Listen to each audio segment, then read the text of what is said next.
Jeg har længe haft på hjerte at tale om computerspil og hvilken indflydelse computerspil har på børn og unges sind. Hvad det er, der sker. Hvad er det for nogle konsekvenser, der sker i en person, når man sidder foran skærmen. Nogen sidder foran skærmen fra tidlig morgen til sen aften. Der er folk, der er afhængige. Det er ikke kun børn og unge, det er voksne, der er dybt afhængige af at sidde og spille de her computerspil.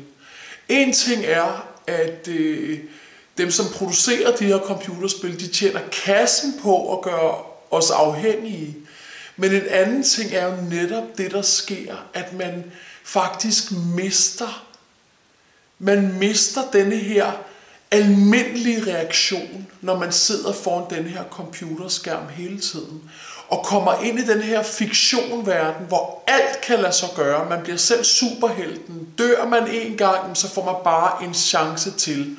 Og det handler så om at overgå sig selv og måske andre, og opnå at stige graderne, og simpelthen få mere kraft, overnaturlige evner osv. Alt kan lade sig gøre ind i den her verden. Og det appellerer jo til spænding og til underholdning, og det er jo helt fantastisk for opleveren. Men hvad er det, der rent faktisk sker? En ting er, det er, at man mister relationen. Man skærer relationer væk. Man bliver asocial, når man sidder foran den her skærm hele tiden.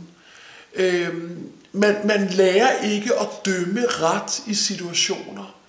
Man bliver kold og kynisk, fordi du er vant til at se, jamen du kan bare skyde den der person. I nogle spil, så bliver hovederne hugget af, og det handler om at plukke mennesker ned. Jamen man får det bare ind. Det kommer bare ind i ens sind, at jamen, der er jo ikke nogen konsekvenser. Jeg kan jo bare slå den ihjel. Det er jo bare et spil.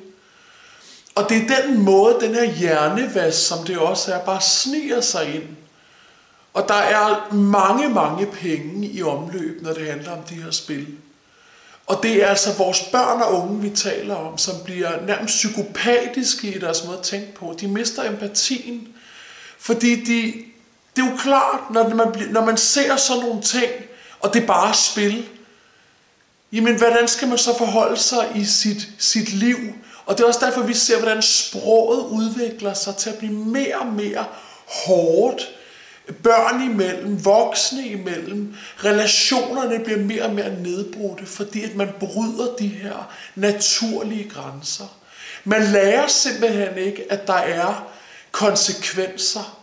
Det er en anden meget vigtig ting, at i det daglige og i det almindelige liv, jamen der er der konsekvenser af de valg, man træffer. For eksempel, hvis man ikke laver sine lektier nogensinde, jamen så bliver man dårlig i skolen, når man kommer bagud. Hvis man er sur og nedladende over for sine venner, jamen så til sidst så er der ikke nogen, der gider at være ven med en.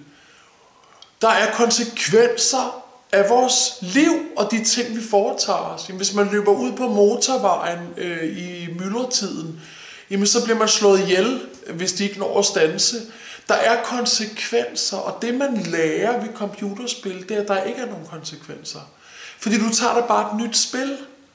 Og jeg synes, det er farligt. Jeg synes, det er en farlig tendens, som børn udvikler. De mister empati, de bliver nærmest små psykopater i deres måde at tænke på.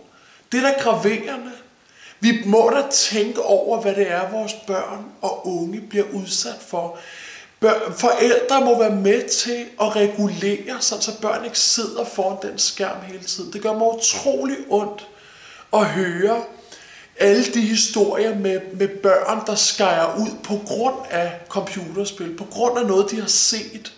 Fordi det lagrer sig. Det går da bare lige ind i underbevidstheden. Noget andet er også, at man mister sin naturlige reaktionsevne. Når man er vant til at få de her chok, som hele tiden foregår, man skal bare skyde den ene og den anden, og bevare sig selv, og hoppe og springe, og alle de her ting, som er i denne her fiktionsverden.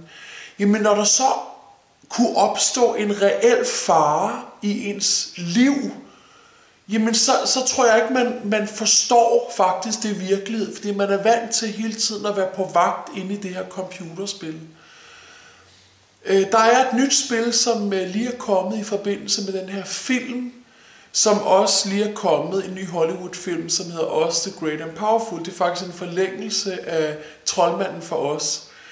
I det her spil, der handler det så om den her The Yellow Brick Road, den her gyldne vej, som så fører til det store rige, den her himmelvældet og de her forskellige ting, de skal opnå. Og der skal man så overkomme forskellige forhindringer på den her vej.